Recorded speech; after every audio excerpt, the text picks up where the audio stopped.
ओम क्रिया बाबाजी नमः। ओम श्री मात्रे नमः। नमस्ते मित्रों, श्री विद्यापीठम में आप सभी साधकों का स्वागत है। आज के लेक्चर का भाग है श्री विद्या पद्धति में जब श्री यंत्र का नवावरण पूजन, श्री यंत्र का याग मंदिर प्रवेश का पूजन सिखाया जाता है, तब उसमें पहला पूजन होता है श्री यंत्र के द्वारपाल देवताओं का पूजन। आज हम इसमें एक्सप्लेनेशन देंगे कि ये जो श्री यंत्र के जो द्वारपाल होते हैं वो कौन होते हैं, उनका पूजन और उनका स्थान कहाँ होता है, और उनका पूजन आवश्यक क्यों है, उनका काम क्या, यहाँ पर श्री यंत्र में या ललिता के राजमहल में इनका काम क्या होता है, ये नॉलेज समझना बहुत आवश्यक है। हमारे आगे के नॉलेज को शुरू करने से पूर्व आप हमारे चैनल को शेयर कीजिए, सब्सक्राइब कीजिए। डिस्क्रिप्शन बॉक्स में सारे कोर्सेज के लिंक भी दिए गए हैं, आप वहाँ संपर्क कर सकते हैं, और मेरा मोबाइल नंबर भी आप देख सकते हैं, मुझे भी संपर्क कर सकते हैं आगे के कोर्स को ज्वाइन करने के लिए है। तो श्री यंत्र के द्वारपाल देवताओं का एक्सप्लेनेशन शुरुआत करते हैं। श्री यंत्र को याग मंदिर भी कहा जाता है, श्री यंत्र को महामेरु भी कहा जाता है, ललिता त्रिपुर सुंदरी का राजमहल भी कहा जाता है। कल्पना कर लीजिए कि ललिता का राजमहल कितना बड़ा होगा, अजस्त्र, अवाढव्य और महाकाय, इसकी हम कल्पना भी नहीं कर सकते। और इस महाकाय राजमहल को संभालने के लिए बहुत सारी सूक्ष्म अति सूक्ष्म शक्तियाँ काम करती होगी, और उनकी जो संख्या होगी उन शक्तियों की, वो भी संख्या काफ़ी होगी। इसलिए नवावरण पूजन जब आप करते हैं तब उसमें काफ़ी सारे अलग अलग जो है चैनल्स आते हैं, अलग अलग लेयर्स आते हैं, अष्टदल आता है, षोडश दल आता है, अलग अलग त्रिकोण मंडल आते हैं, इनका पूजन अलग अलग देवताओं का होता है। अब एक प्रकार का श्री यंत्र किला हम कह सकते हैं। किले के अंदर जैसे सुरक्षा होती है, किले का जो एक हम कह सकते हैं, किले का जो तटरक्षक भूमि होती है, तो उस तट तट के ऊपर भी ऊपर से नज़र रखने वाली भी एनर्जी और सैनिक शक्तियाँ होती है। और पूर्ण श्रीयंत्र अथवा पूर्ण किला जो होता है, उसके बाहर जो एक प्रकार से हम कह सकते हैं, अगर किला है तो किले के बाहर जंगल होगा, और किला जो होता है एक्चुअली किला होता है पहाड़ के ऊपर। तो पहाड़ के आसपास का जो माहौल होता है, पहाड़ के नीचे जो ज़मीन होती है, तो वहाँ पर क्या हो रहा है और क्या नहीं हो रहा है, तो किले के बाहर भी संरक्षण करने वाले, खबरें रखने वाले, कौन एनर्जी कहाँ से घुस रही है इसके ऊपर नज़र रखने वाले एनर्जीज होते हैं। तो ये जो द्वारपाल देवता होते हैं ना, इनका स्थान एक्चुअली किले के अंदर नहीं है, और ये एक्चुअली द्वारपाल नहीं हम कह सकते, क्योंकि द्वारपाल जो होते हैं ना वो डोर्स कीपर होते हैं, डोर्स के ऊपर होते हैं। तो ये भद्रकाली, भैरव, लंबोदर, ये जो एनर्जी और द्वारपाल है, इनको एक नाम के रूप में बताया है द्वारपाल देवता, परंतु ये द्वारपाल नहीं है। ये पूरा श्रीयंत्र का जो किला है उसके बाहर के एनर्जी को संभालते हैं।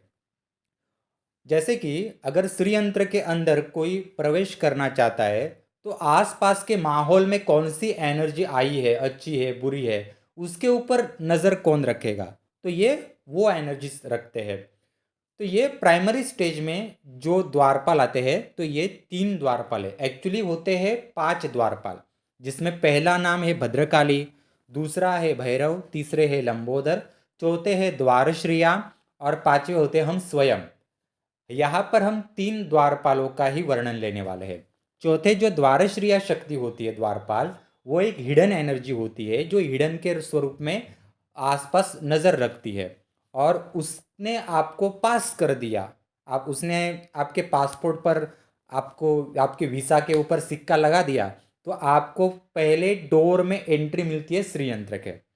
ठीक है। और पांचवे जो आप खुद द्वारपाल होते हैं, पांचवे आप खुद स्वयं एनर्जी होती है, अपने आप की पूजा करनी होती है वहां पर।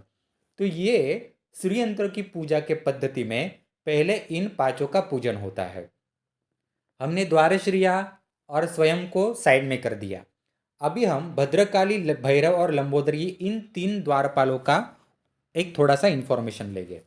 यहाँ पर इतनी सारी देवी देवता है। आपने अगर देवी खड़गमाला पढ़ी होगी, आपने अगर पूरा ललिता सहस्त्रनाम पढ़ा होगा, आपने अगर प्रॉपर श्रीयंत्र का अभ्यास किया होगा, तो बहुत सारे भैरव, योगिनी, यक्षिणियाँ, अलग अलग शक्तियाँ है उसमें भद्रकाली, भैरव, लंबोदर इनका वर्णन नहीं आता। इनका सिर्फ श्री यंत्र का प्रॉपर पूजा होती है ना तभी वर्णन आता है। तो आप कल्पना कर लीजिए कि भद्रकाली द्वारपाल कैसे हो गई, क्योंकि भद्रकाली एक काली का अवतार है ऐसा हम समझते हैं। तो यहाँ पर श्रीयंत्र का संरक्षण करने के लिए बाह्य एनर्जी के रूप में द्वारपाल देवता भद्रकाली कैसे बनी? क्या ये भद्रकाली पार्वती का रूप है, महाकाली का रूप है, काली का रूप है, या ललिता ने अपनी खुद की स्वयं एनर्जी वहाँ पर रखी हुई है? ये जो भैरव है, तो ये भैरव का सेकंड डोर के ऊपर पूजन किया जाता है। तो ये भैरव कौन है? इनको यहाँ पे नाम क्यों नहीं दिया है? श्रीयंत्र में इसका कोई पूजन करते हुए अलग से नाम नहीं है मित्रों। इस बस भम भैरवाय नमः के हम पूजन करते हैं यहाँ पर। तो यहाँ पर नाम क्यों नहीं है? तीसरा जो द्वारपाल है ये लंबोदर है। तो लंबोदर मतलब गणपति का रूप। तो ये जो गणपति, ये पार्वती वाले गणपति है, महाकाली के गणपति है, या महागणपति का स्वरूप है, या ललिता के पुत्र है, या ललिता का कोई अंश है? एक्चुअली ये तीनों अलग अलग एनर्जीज है। क्योंकि द्वारपाल के रूप में ज़्यादातर हम देखते हैं कि लोकपाल होते हैं, अष्टदिक्पाल होते हैं, अष्टभैरव होते हैं, इनका द्वारपाल के रूप में पूजन होता है। तो यहाँ पर कोई और ही शक्तियाँ बैठी हुई है। ये जो सवाल मन में है इनको समझना आवश्यक है। सवाल के उत्तर को समझने से पूर्व हम इनके स्थान श्री यंत्र के ऊपर कहाँ कहाँ आते हैं वो देखते हैं।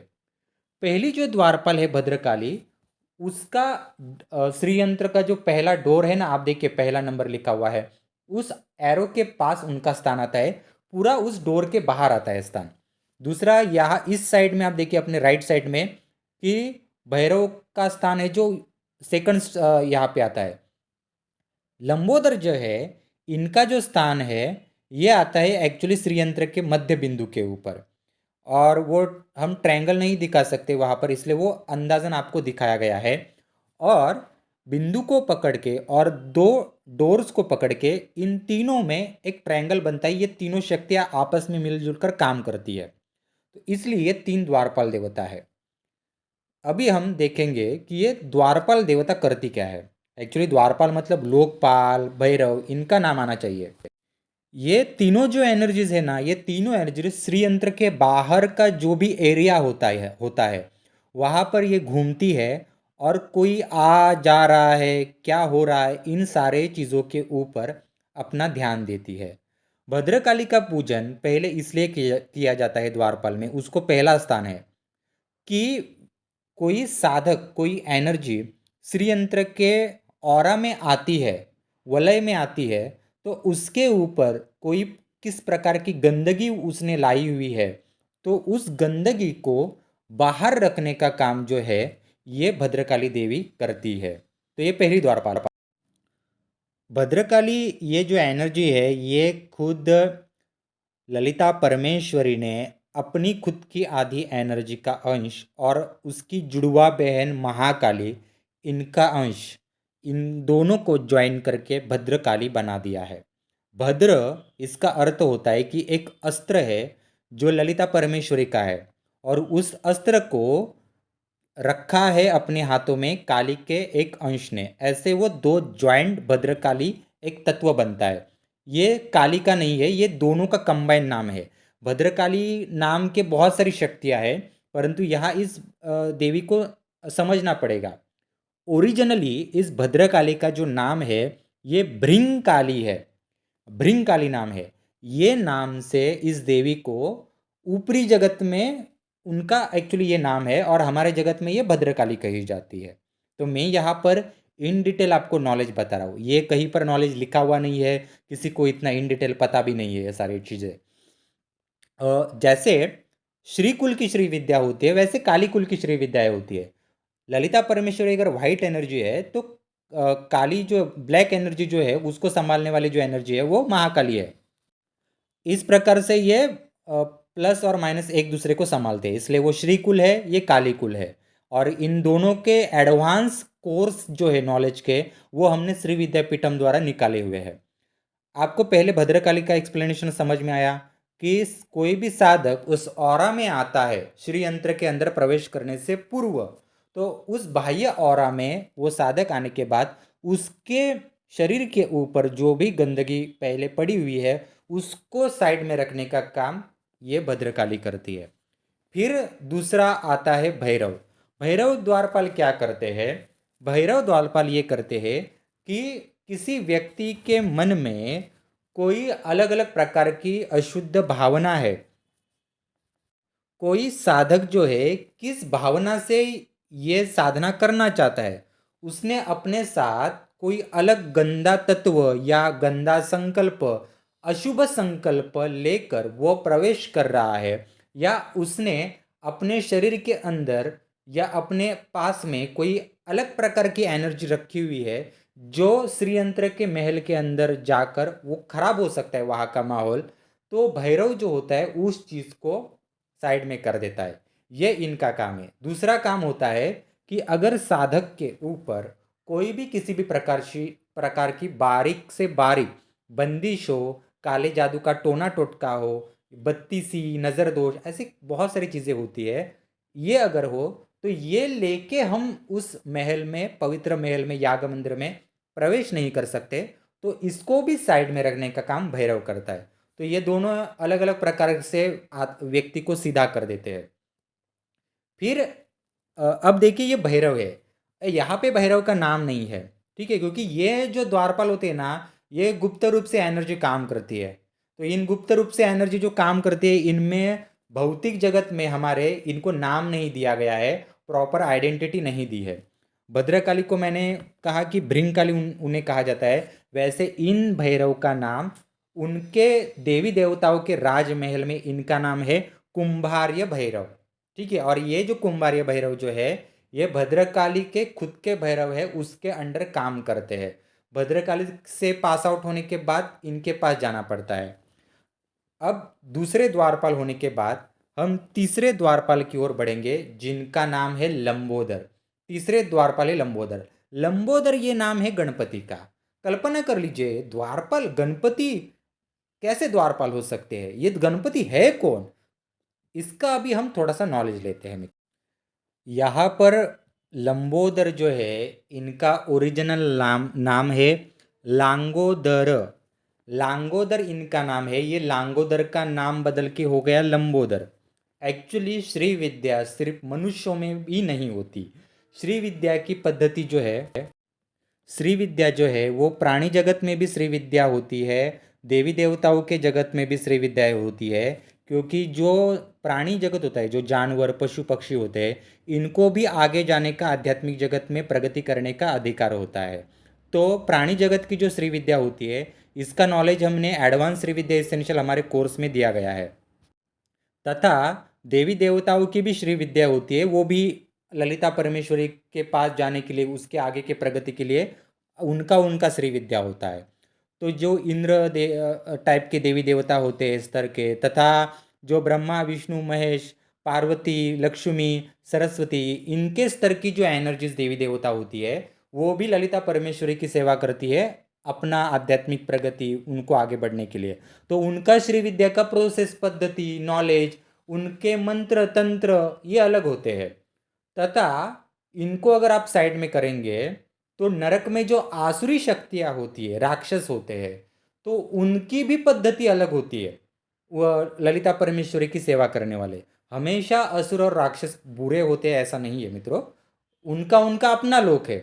अब देखिए, हमें बस यही पता होता है कि देवताओं का और असुरों का युद्ध होता है, परंतु मित्रों देवताओं में भी अलग अलग लोक होते हैं और देवता देवताओं में भी कभी कभी युद्ध होते हैं, असुर असुरों में भी युद्ध होते हैं। तो ये एक जगत बहुत बड़ा है, इसको बहुत ध्यान से इन सारी चीज़ों को समझना आवश्यक है।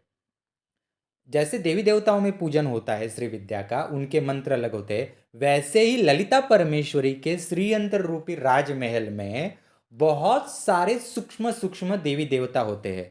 वो भी ललिता परमेश्वरी अथवा श्रीयंत्र को क्रॉस करने के लिए, ललिता के भी आगे जाने के लिए, ललिता की एनर्जी ललिता को कहाँ से मिली हुई है उसको भी समझने के लिए, आगे की साधना करने के लिए श्री विद्या करते हैं, ललिता का पूजन करते हैं, तो उनकी श्री विद्या तो बहुत अलग ही बात हो गई। तो इतना बड़ा साम्राज्य है, आप समझ जाइए। तो ये बताने का तात्पर्य इसलिए है क्योंकि ये विस्तार जब तक आपको समझ में नहीं आएगा ना, तब तक आपको श्री विद्या नहीं समझ में आएगी। नहीं तो आप समझ बैठेंगे घर में हमने श्री यंत्र ला के रख दिया, उसका हमने खड़गमाला, ललिता सहस्रनाम या पंचदशी मंत्र से कुंकुम अर्चन कर लिया तो दीक्षा हो गई। ऐसे दीक्षाएं नहीं होती और श्री यंत्र की ऐसे ही एकदम से सेवा नहीं होती। एक तंत्र को समझने के लिए बुद्धि भी उसी प्रकार की लगती है। हमने भद्रकाली देखी, हमने भैरव देखा, अभी हम तीसरे स्तर पे है लंबोदर। ये जो गणपति है, ये महागणपति का स्वरूप यहाँ पर रखा हुआ है। और ये ललिता परमेश्वरी ने क्या किया, अपने पुत्र महागणपति का एक अंश बाहर निकाला और इस लंबोदर को तीसरे द्वारपाल के रूप में स्थान दिया। इसकी एक कहानी है यहाँ पर। जब श्रीयंत्र की जो वॉल होती है, ये वॉल बनना शुरू हुई थी, जिसे हम बाहरी दीवार कह सकते हैं, ये बाहरी दीवार बनवाने का नियोजन चल रहा था। तो ललिता परमेश्वरी को ज़्यादा जो मदद की थी, ज़्यादा ताकत लगाई थी, वो महागणपति ने बहुत ज़्यादा ताकत लगाई थी। तो उस ताकत, उतना बुद्धि चातुर्य महागणपति, ललिता के प्रथम पुत्र महागणपति ने लगाई। इसके कारण उसका नाम रखने के लिए महागणपति का एक अंश लंबोदर साइड में करके, अपना अंश मिक्स करके ललिता ने लंबोदर यानी लांगोदर गणपति बनाए और इनको तीसरे द्वारपाल के रूप में रखा। तो ये लंबोदर जो है, ये गणपति तीसरे द्वारपाल है। ये मनुष्य और प्राणी और ज़्यादातर जो प्राणी जगत में चलने वाले पशु पक्षी जो होते हैं, इनमें चलने वाली जो श्री विद्या होती है, ये ऐसे प्राणियों के आत्माओं के ऊपर और उनके ऊपर ध्यान रखने का काम, जैसे मनुष्य पूजा करने के लिए श्रीयंत्र के अंदर जाता है, वैसे प्राणियों में भी उठकर कोई मैच्योर प्राणी बनता है, मैच्योर पशु पक्षी बनता है और वो भी अंदर प्रवेश करता है। तो उन पशु पक्षियों के ऊपर ध्यान रखने के लिए लंबोदर ये जो गणपति है वहाँ बिठाए है। तो ये इनका एक्सप्लेनेशन है। आपको मैंने तीनों के ओरिजिनल नाम जो ललिता परमेश्वरी के जगत में है वो भी बताए, क्योंकि हर जगह पर इनके नाम अलग अलग चेंज हो जाते हैं मित्रों। और देवताओं की भाषा अलग होती है, देवताओं के मंत्र अलग होते हैं और हमारी भाषा अलग होती है। आप जानते होंगे मित्रों, ये जो चाय पत्ती होती है ना, चाय पत्ती, इसमें ना 4-5 प्रकार के ग्रेड होते हैं। फर्स्ट क्लास का जो ग्रेड होता है ना, वो बहुत महंगा होता है। यानी हमारे जैसे मीडियम क्लास लोग जो होते हैं ना, उनको लगता है हमने ब्रुक बॉन्डी ले लिया, टाटा टी ले लिया, तो वो कितना वाघ बकरी ले लिया चाय टी, तो वो प्रीमियम टी है। एक्चुअली वो जो होता है कि वो थर्ड ग्रेड जो होती है ना, वो जो बच्ची कुची होती है उसको वो प्रीमियम क्वालिटी में ये कर लेते हैं। और फर्स्ट क्वालिटी जो होती है वो किसी और को ही चली जाती है, उसकी कॉस्ट ही बहुत अलग होती है। तो उसी प्रकार से क्या होता है कि ये जो मंत्र वंत्र जो होते हैं ना, इनमें भी हम मनुष्य जिस मंत्र के उपयोग आजकल कर रहे हैं, तो ये मंत्र जो है वो देवी देवताओं की भाषा में थर्ड क्वालिटी के मंत्र हम कह सकते हैं, और हमारे लिए वो फर्स्ट क्वालिटी के हैं। और इसमें भी फर्स्ट फर्स्ट जो है वो देवी देवताओं की भाषा ही अलग होती है, आप समझ लीजिए। जैसे कि आप वेदों की भाषा उठाकर देख लीजिए, तो वेदों में अलग टाइप के ही मंत्र है, और तंत्र शास्त्र में जो मंत्र वगैरह स्तोत्र लिखे हैं उनकी भाषा अलग है। तो ये जो डिफरेंस है ना ध्वनि शास्त्र का और ये लैंग्वेज का, ये साउंड ध्वनि शास्त्र है किसी शक्ति को बुलाने का, ये बहुत समझ में आना आवश्यक है। इसको लोग समझ के नहीं लेते। आप शाबरी विद्या को उठाकर देखिए, उसका साउंड साइंस अलग है। तो ये इस तरह से चीज़ें होती है। तो आपको इस लेक्चर में समझ में आया होगा कि श्री यंत्र याग मंदिर में प्रवेश करने से पूर्व हमें भद्रकाली, भैरव, लंबोदर इन 3 द्वारपालों का पूजन करना होता है। चौथे द्वारपाल गुप्त रूप से होते हैं, जो बस नज़र रखने का काम करते हैं।